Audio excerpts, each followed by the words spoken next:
আমি হিরো আলমকে বলবো যে হিরো আলম যে বললো আমার হচ্ছে খোলামেলা ভিডিও আছে, আমি গিভ এন্ড টেক দিয়ে মিডিয়াতে কাজ করি, ও আমাকে কুপ্রস্তাব দেয় নাই, ও আমাকে গিভ এন্ড টেকের অফার দেয় নাই। আমি বলবো হিরো আলম তুমি মিডিয়ার সামনে প্রমাণ নিয়ে আমাকে নিয়ে মুখোমুখি দাঁড়ায় কথা বলো।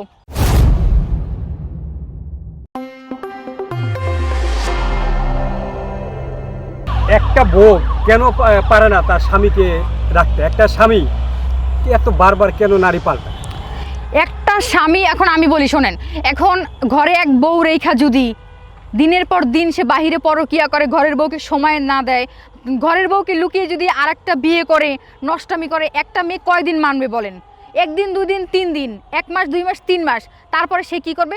বাধ্য হইয়া সে নিজে সরে আসবে। এটাই হয়েছে। কারণ হিরো আলমের কথা আমি কাউকে ছাড়বো না, আমি হচ্ছে বোর গুডাউন দিব, বোর ফার্ম খুলবো, এটা হচ্ছে হিরো আলম। তার মানে কি হিরো আলমের এত পাওয়ার?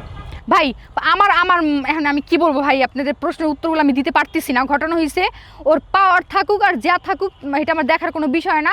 মূলত হচ্ছে একটা পুরুষের চরিত্র ঠিক হওয়া উচিত, যেটা হিরো আলমের মধ্যে নাই। এই যে দেখেন রিয়ামণি যাইতে না যাইতে মেয়েরা সিরিয়াল ধরছে, হ্যাঁ বরিশালতে 2 জন চলে আসছে। ওই যে বললাম ভাইরাল হওয়ার নেশা মাথায় ঢুকছে, যে হিরো আলমের সাথে যদি আমি কি গিভ এন্ড টেকেও কাজ করি বা গিভ এন্ড টেকেও থাকি, আমি তো ভাইরাল হলাম, আমি তো হচ্ছে মানে সবাইকে বলতে পারলাম যে হিরো আলমের বউ গার্লফ্রেন্ড আমি। কিন্তু ও মানে ওই মেয়েদের মতো পাগল তো ভাই আমি না। হিরো আলম ভাবছে নিশিও মনে হয় পাগল, গিভ এন্ড টেকের অফার করবো। একটা কথা জানতে চাই, কথাটা হলো এই যে আপনার সাথে এখন যে রিয়ামনির ভালো একটা সম্পর্ক হয়েছে, এখন কি আপনি যদি উনি প্রমাণ না দেখাইতে পারে আপনাকে যে সে খারাপ বললো, আপনি গিভ এন্ড টেকে কাজ করেন, এত কিছু বললো, তাহলে কি আপনি আর রিয়ামনি মিলে আরো কোনো অ্যাকশন নেবেন কিনা? আপনি কি আপনারা এক হয়ে কাজ করবেন এখন? অবশ্যই হিরো আলম যদি প্রমাণ করতে না পারে যে আমি গিভ এন্ড টেকে কাজ করি বা আমার কোনো খোলামেলা ভিডিও আছে, এগুলো যদি সে মানে মিডিয়ার সামনে না আনতে পারে, তাহলে আমি আর রিয়ামণি একসাথে দাঁড়াই আমরা বক্তব্য দিব। আচ্ছা, এইটা নিয়ে কি আপনি প্রশাসনিকভাবে কোনো ধরনের কোনো ইয়াতে যাবেন না, অ্যাকশনে যাবেন না? যেহেতু আপনার চরিত্র নিয়ে কথা বলছে, সেই ক্ষেত্রে তো আপনার মনে হয় যে আগে প্রশাসনকে জানানো উচিত। তা না জানে আপনি কেন রিয়ামনির সাথে এক হয়ে কেন? আরে ভাই ঘটনা তো কালকের, এটা ঘটনা তো কালকের। তা আমি তো ভাবছি যে একটা মানুষকে সুযোগ দেওয়া উচিত, সে তার ভুলটা বুঝতে পারবে, নত হবে, কিন্তু সে তো ওটা করে নাই। সে আমাকে নিয়ে উল্টা হচ্ছে পাল্টা ভিডিও বানাইছে। কেন বানাইলো এটা? আচ্ছা আচ্ছা, তার মানে এখন আপনার মাথায় সে আমাকে থ্রেট করছে।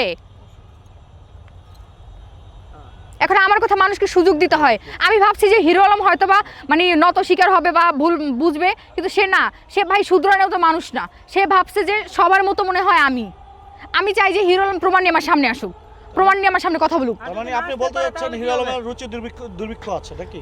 ভাই হিরো আলমের রুচির কথা আমি কি বলবো, দুর্ভিক্ষ তো 100% আছে। এই যে যেই মেয়েগুলো গিভ এন্ড টেকে কাজ করে, মিডিয়াতে কাজ করে, তাদের জন্য কি আপনাদের কোনো কাজে সমস্যা হচ্ছে কিনা? যারা আপনারা ফ্রেশ কাজ করেন, অবশ্যই সিনিয়র পারসন যারা আছেন, অবশ্যই যারা হচ্ছে সিনিয়র, যারা হচ্ছে ভালো অভিনয় করে, তারা হচ্ছে নিয়মিত কাজ করতে পারে না। কেন পারে না? এই যে কিছু কিছু লোকের জন্য। কারণ কিছু কিছু মেয়ে আছে গিভ এন্ড টেক দিয়ে কাজ করে, ওরা হচ্ছে গিভ এন্ড টেক সহকারে কাজে নেয়, ভালো মেয়েদেরকে কাজে নিতে চায় না।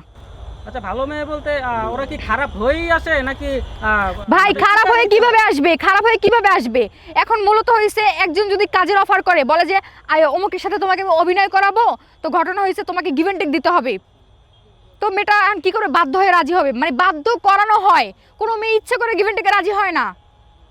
আচ্ছা ঠিক আছে, যেমন এই যে হিরো আলম আমাকে কালকে বাধ্য করছে। আমি যদি বোকা থাকতাম তাহলে তো মনে করেন মিডিয়া যদি নতুন থাকতাম হয়তো বা ওর ফান্দে আমিও পা দিতাম, কিন্তু আমি তো মিডিয়াতে নতুন না। সর্বশেষ হিরো আলমের উদ্দেশ্যে আপনার কি বলার আছে? আমি হিরো আলমকে বলবো যে হিরো আলম যে বললো আমার হচ্ছে খোলামেলা ভিডিও আছে, আমি গিভ এন্ড টেক দিয়ে মিডিয়াতে কাজ করি, ও আমাকে কুপ্রস্তাব দেয় নাই, ও আমাকে গিভ এন্ড টেকের অফার দেয় নাই। আমি বলবো হিরো আলম তুমি মিডিয়ার সামনে প্রমাণ নিয়ে আমাকে নিয়ে মুখোমুখি দাঁড়ায় কথা বলো। আর যদি না আসে তাহলে কি করবেন? আপনি কি আইনের না আসলে আমি আইনের সাহায্য নিব, আচ্ছা ঠিক অবশ্যই নিব। ধন্যবাদ। এবার আচ্ছা এটা বাদ দাও, হিরো আলম প্রসঙ্গ বাদ, এবার পার্সোনাল ইন্টারভিউ নিব। আচ্ছা আপু